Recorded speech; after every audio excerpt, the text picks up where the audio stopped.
Going on, everybody? Welcome to another episode of Hockey Playoff Edition. I am Miguel Mike Medina. This is my guy, Jim Berenger. Jim, thank you so much for covering for me yesterday. For those of you who are wondering, I was under the weather, but Jim held it down for us. So thank you, Jim. Hey, Mike, anytime, man. Miguel, you know it. Get that hockey content out there. Playoffs are wild and crazy. It is the Stanley Cup playoffs. We're back again. Yes, indeed. Let's get started with the Islanders Hurricanes game 2. It went into overtime. As we know, Carolina won. But at the end of the first period, it got pretty intense with those fights that was going on. And I feel that the second goal, Carolina's second goal by Stefan Neesens, it was an unassisted power play goal, but it was weird because Sorokin could have had that, but it got passed by him for some reason, and that turned out to be the game 2 zip.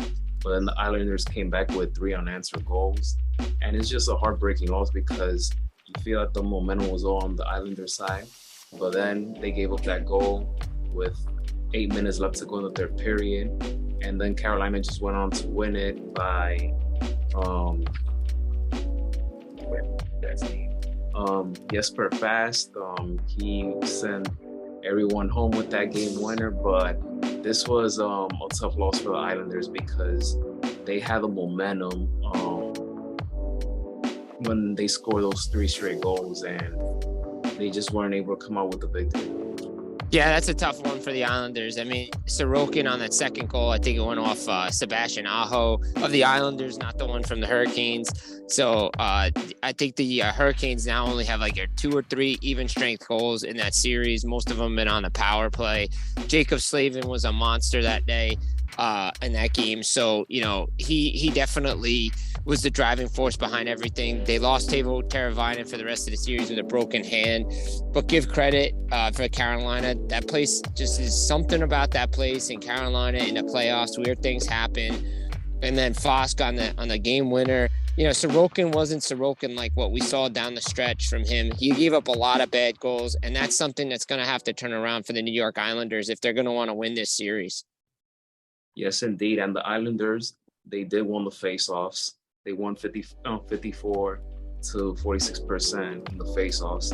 And they also play physical. They had 54 hits in this game. So they did certain things right, but there were some things that they wish they could have done it differently. But they will go back to Long Island now and see if they could try to win both games at home.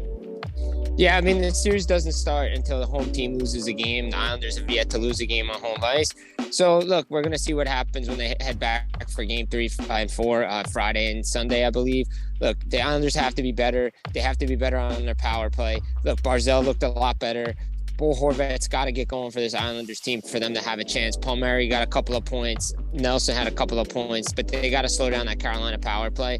And I think they need to take advantage of this team now. Look, they've built a certain way. They look to be physical, but, you know, things can only get you so far. Your goaltender has to make a save, and he didn't do it in Carolina. I thought he played better, but a couple of weak ones. And like I said, Sorokin has to be the guy that everybody expects him to be.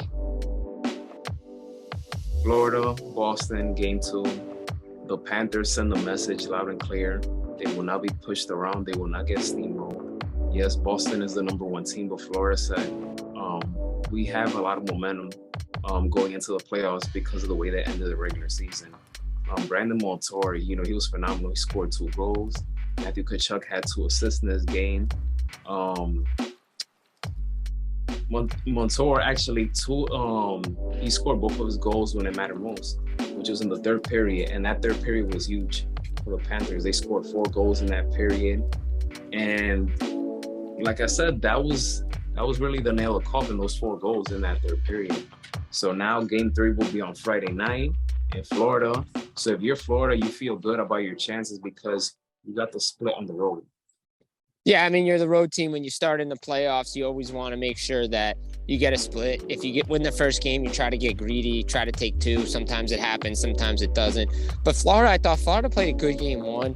You know, Alex Line just first playoff game. He settled in. He looked a lot better in game 2. Look, Bertuzzi had 2 goals for Boston, but Boston, no Patrice Bergeron. That's huge on their top line. They're missing a huge element. I know they've gone through it all year, but Florida showed from game 1 through game 2, they're not going to be pushed around. They're not going to give the Bruins time and space, and that's what happened. Matthew Tkachuk was huge. He, potted 2 assists. Sam Bennett back in the lineup, another big body.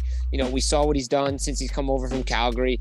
So the Florida Panthers are showing that the time of year that they've played and the games that they've played led up to this point matter. Look, Alex Lyon's probably going to get the majority of the starts going forward, but look out for this Florida Panthers team, especially their power play. And if Brandon Montour is going to contribute 2 goals, that's going to be great for them. Last but not least, Kings Oilers game 2. I told my best friend, Edmonton better win. Edmonton better win. Like, I do not want the Kings to leave Edmonton and go back home on a 2-0 commanding lead. But I'm glad that Edmonton won. Leon Draisaitl is the best player in the series so far. The man has 5 points, 3 goals, 2 assists. He's doing what he's doing. Everybody is asking where's Connor McDavid, Zach Hyman, Nugent Hopkins. Like, where are those guys? We also got to pay attention that Connor McDavid, as great as he is, he's gonna get his. But the Kings are doing a good job putting bodies on him. So you have that going on. But I feel that Zach Hyman and Nugent Hopkins, they will wake up. But you have the other guys that are stepping up, the people that you least expect. They're stepping up.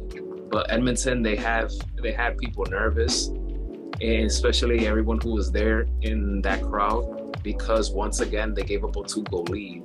The Kings tied it in the second period, but then Edmonton redeemed themselves this time, unlike game 1, by scoring 2 goals in the third period, and that was the case. But Edmonton needs to do a better job in terms of avoiding penalties. They have to clean that up coming into the next game.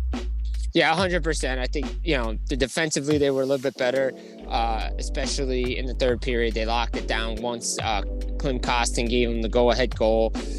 They were definitely a lot better, but another blown lead. You can't give the Kings opportunities.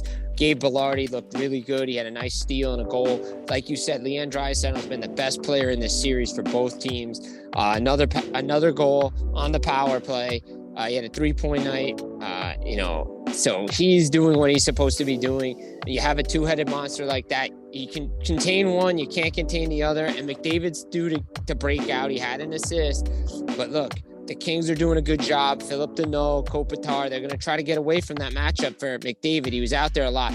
But I think I heard a stat. In the first period, Leon Draisaitl, with 5 minutes left, had already had 11 shifts in the first period. So what they were doing and trying to get out who they wanted out there, because Draisaitl was just all over the ice and he made an impact. And then Evander Kane gets the empty net goal. Skinner played well. So let's see. You get the split, you head to LA now. Let's see what's going to happen. For sure. Not to talk about the other game because I know Minnesota and Dallas played, but let's talk about the one particular player that stole a night in that game, and that's Hintz. Hintz got the hat trick. That was huge. That was the highlight of that game. Yeah, Roope Hintz, a hat trick, sets the tone early, shorthanded, gets the goal. Minnesota on a power play. Miro Heiskanen had 4 assists. The only thing I'm coming out of this game is, certain coaching decisions can turn a series. I'm not sure I would have started Marc-Andre Fleury in game 2 coming off a win by Philip Gustafsson, who had 52 saves. I think you go back to him. I know this was the plan all along, but I just don't understand the move. And, Fleury got lit up, and I believe now 4 of his last 6 playoff games, he's given up 4 or more goals. So that's a little bit concerning. I thought Gustafsson played well and should have played game 2. Yeah, and I saw that tweet from yours. And when I was watching the highlights, I said, man, Fleury, future Hall of Famer, outstanding career, but it's not looking pretty for him at all. So that was I don't know what the head coach was thinking. No, neither do I. I mean, I guess it was their plan all along, but still, you can't rest a hot guy, especially in the playoffs. We know what we've seen with Jaguar back in the day in 2003. He had all those overtimes, and he kept playing. So you got to ride your hot guy, and I think Gustafson's been the guy for Minnesota this year. So I think they'll go back to him in Game 3. They have to. They're going home. So, but he's got to play the rest of the series.